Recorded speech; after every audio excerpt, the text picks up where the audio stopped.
In a fast-paced work environment, you don't have time to waste searching for the latest revision or duplicating work. We asked our SolidWorks users to share some of their experiences.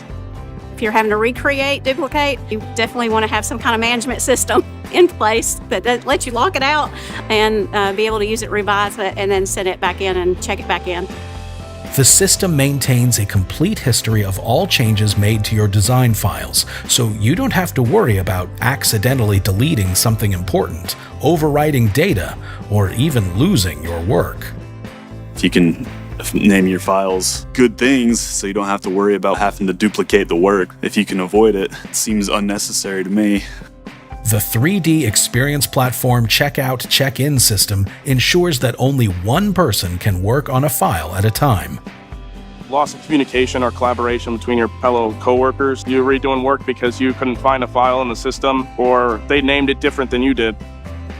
You can easily track changes, access previous versions of your design, and avoid duplication of work.